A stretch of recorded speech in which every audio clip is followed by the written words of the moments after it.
दोस्तों टाटा स्टील की बात करें तो यहाँ पे एक नई हाई बनने को बिल्कुल तैयार हो चुकी है। स्टॉक काफ़ी तेज़ी से दौड़ रहा है और इसके बीच में कुछ बड़ी अपडेट निकल के आ रही है। एमडी टीवी नरेंद्र की तरफ से काफ़ी ज़बरदस्त बयान दिया गया है जिसकी वजह से यहाँ पे पॉजिटिव माहौल बना है। अब टाटा स्टील जो अपने बिजनेस को पूरी तरह से रीस्ट्रक्चर कर रहे हैं, आने वाले समय में आप देख सकते हो कि सारी कंपनियों का मर्जर होने जा रहा है और इसकी जानकारी भी यहाँ पे निकल के आ रही है, कुछ अपडेट है। इसके अलावा अगर आप देखें तो ग्रीन स्टील के निर्माण में भी कंपनी आगे बढ़ रही है। ये जो सारी बातें साबित करी है कि टाटा स्टील में बहुत ज़बरदस्त बड़ी तेजी आने वाली है। तो क्या इस समय इस गिरावट का बाजार में जैसे तरह से देखें तो माहौल थोड़ा सा नेगेटिव बना, उसका फायदा उठा लेना चाहिए। आगे की क्या संभावना, क्या रणनीति है और क्या एफआई बाजार में फिर से खरीदारी शुरू करेंगे, ये अभी तो वो बहुत ज़्यादा बिकवाल बने हुए हैं और ऐसे में बाजार में गिरावट भी हो सकती है। तो ऐसे में हमें क्या करना चाहिए, क्या टाटा स्टील में इस समय खरीदारी का मौका है या फिर अभी इस समय वेट करना चाहिए। लेकिन फ्रेंड उससे पहले अगर आप पहली बार हमारे चैनल पर आए तो चैनल को सब्सक्राइब कर दीजिए, एक बेल आइकॉन दबा दीजिए ताकि जब भी नया वीडियो बने पहला नोटिफिकेशन आपको मिले। वीडियो पसंद आए तो लाइक शेयर जरूर कीजिए। चलो फ्रेंड्स वीडियो स्टार्ट करते हैं। मैं हूँ आपका दोस्त एसपी दवे और हमारे अपने चैनल ऑनलाइन कमाई में आपका बहुत बहुत स्वागत है। सबसे पहले अगर हम बाजार की बात करें तो आज बीएसई सेंसेक्स 64,831 के स्तर पे क्लोजिंग दिया जहाँ पे 255 पॉइंट की गिरावट थी, यानी 0.39% गिरा बीएसई सेंसेक्स। आज बाजार में दबाव था। निफ्टी मेटल में भी गिरावट थी, आप देख सकते हो 6,659 के स्तर पे 0.28% की गिरावट थी और उसके बावजूद भी टाटा स्टील ने काफ़ी अच्छा प्रदर्शन किया है।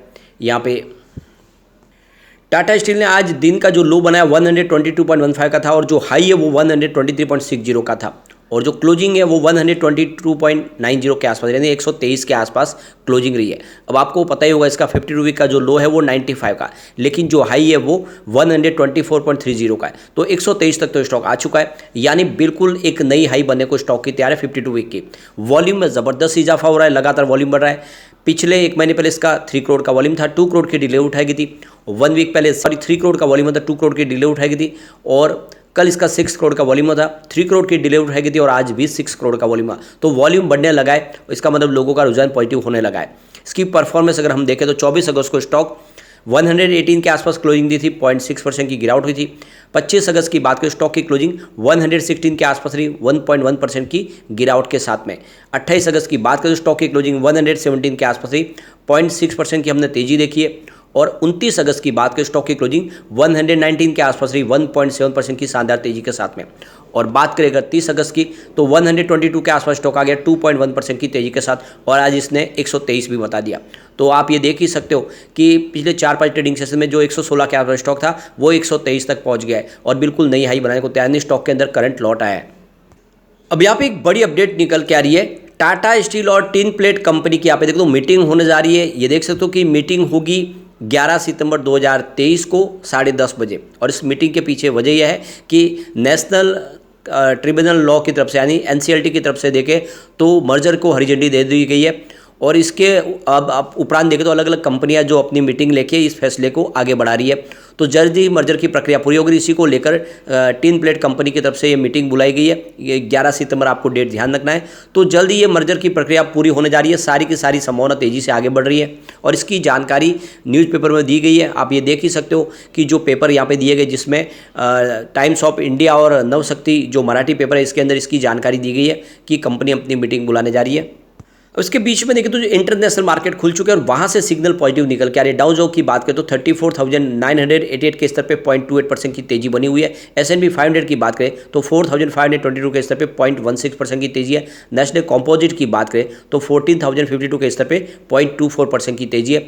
रजल 2000 इंडेक्स की बात करें तो 1,903 के स्तर पे 0.40% की तेजी है। तो कुल मिला के सभी सिग्नल काफ़ी ज़्यादा पॉजिटिव दिखाई दे रहे हैं, लेकिन जो रुझान है एफआई का वो निगेटिव बना हुआ। आज देख सकते हो कि एफआई ने 47,666 करोड़ की जबरदस्त खरीदारी तो की, लेकिन सामने 50,639 करोड़ का माल बेच दिया। इस तरह से उनका जो बिकवाली का आंकड़ा निकल के आ रहा है वो 2,973 करोड़ निगेटिव है और इस महीने में उन्होंने करीब 20,620 करोड़ का माल बेच दिया है और इसी वजह से बाजार में तेजी बन नहीं पा रही है क्योंकि एफआई लगातार बिकवाली कर रहे। वैसे बाजार को सहयोग मिला आज डीआई का। डीआई ने आज 16,236 करोड़ का नया इन्वेस्टमेंट किया, सामने 11,853 करोड़ की बिकवाली की। इस तरह से उनका जो खरीदारी का आंकड़ा निकल के आ रहा है वो 4,382 करोड़ रुपीज़ पॉजिटिव है और इस महीने में उन्होंने करीब 25,000 करोड़ का नया निवेश किया है। तो एफआई के मुकाबले देखें तो जो इन्वेस्टमेंट है वो डीआई का ज़्यादा है और इस वजह से बाजार को स्टेबिलिटी भी फिलहाल मिली हुई है। अब यहाँ पे एक बड़ी गुड न्यूज निकल के आ रही है। एमडी टीवी नरेंद्र की तरफ से जो बयान दिया गया कि टाटा स्टील ने अपना कमिटमेंट किया है कि हर साल वो करीब $1 बिलियन का जो डेट है अपना कम करते जाएंगे। आने वाले समय में पूरी तरह से कंपनी अपने कर्ज को खत्म करने की कोशिश करेंगे और लगातार आने वाले समय इस डेट लगातार कम होता हुआ दिखाई देगा। तो यहाँ पे जून क्वार्टर के अंत में अगर कंपनी का जो टोटल डेट है वो 71,000 करोड़ के आसपास है और कंपनी चाहती है कि हर साल 8,000 करोड़ का जो डेट है उसको कम किया जाए। यानी आने वाले समय इस तेजी के साथ में कर्ज को कम करने की कोशिश की जा रही है और आने वाले समय कंपनी को कर्ज मुक्त बनाया जाएगा। यह सीईओ और एमडी टीवी नरेंद्र की तरफ से बड़ा बयान दिया गया है।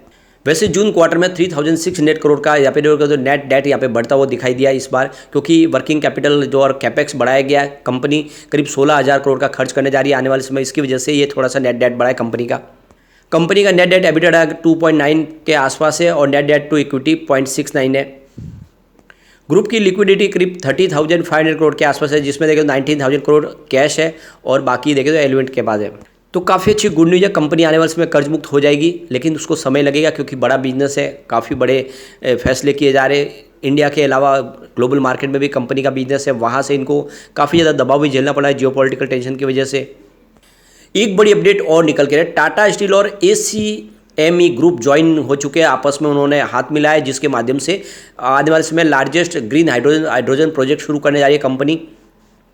तो इस पार्टनरशिप के तहत दोनों कंपनियां मिलकर ग्रीन रिन्यूएबल एनर्जी सेक्टर में एक तेजी से आगे बढ़ेंगे और नया फ्यूल जो ग्रीन हाइड्रोजन है उसको बनाएंगे। टाटा स्टील इकोनॉमिक जोन के अंदर बनेगा ये, और ये आप देख दो कि ये ओडिशा गोपालपुर इंडस्ट्रियल पार्क के अंदर होगा, जो टाटा स्टील का देख सकते हो कि यहाँ पे SEZ है।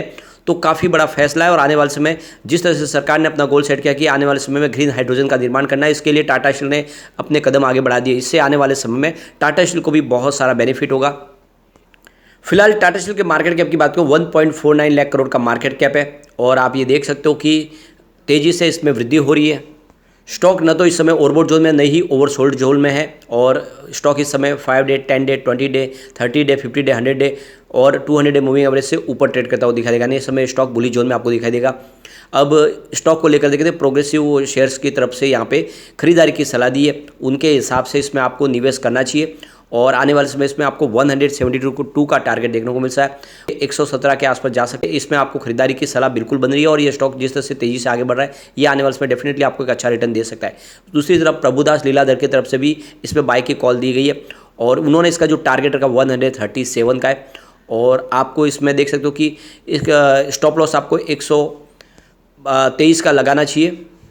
लेकिन कुछ ब्रोकरेज हाउस है जो इसमें सेल के टारगेट भी दे रहे हैं। इसमें स्टॉक्स बॉक्स की तरफ से सेल के टारगेट दिए गए, उन्होंने 123 का स्टॉप लॉस लगाने के लिए कहा है और आपको खरीदे इसमें बिकवाली करनी चाहिए। 112 से 108 के टारगेट देखने को मिल सकते हैं। फिलहाल स्टॉक स्टॉप लॉस के आसपास ही है और अरियन कैपिटल के मिलन वासुदेव के हिसाब से भी इसमें आपको सेल की टारगेट दी गई है और उनके हिसाब से 122 का स्टॉप लॉस लगाना चाहिए। 107 से 102 के आपको आने वाले समय टारगेट देखने को मिल सकते हैं। तो कुछ ब्रोकरेज हाउस है जो अभी भी इसमें लग रहा है कि उनको गिरावट हो जाएगी, लेकिन मेरे हिसाब से यहाँ पे ऐसी संभावना अभी बहुत कम है। इसमें एक डेफिनेटली अच्छी तेज़ी की संभावना बनने वाली है। एक बार इसके पिवोट लेवल को चेक कर लेते हैं। तो यहाँ से अगर गिरावट लगातार होती है तो ये 114 का फर्स्ट सपोर्ट है, ये सपोर्ट टूटा और गिरावट जारी रही तो 106 तक स्टॉक जा सकता है। बहुत ज़बरदस्त गिरावट हुई बाजार में तब ये 102 तक जा सकता है, यानी तीसरा सपोर्ट 102 का। अच्छी बात है कि अभी भी 2 डिजिट में जाता हुआ स्टॉक नहीं दिखाई देगा, लेकिन जैसे ही पॉजिटिव माहौल बनेगा 127 का फर्स्ट रेजिस्टेंस है, इसको पार कर लिया तो आपको स्टॉक 132 तक जाता हुआ दिखाई देगा और 132 तक अगर स्टॉक पहुंच गया तो तीसरा रेजिस्टेंस सीधा 140 का है, यानी स्टॉक बुलिश जोन में जाते हुए आपको तेजी से आगे बढ़ता हुआ दिखाई देगा।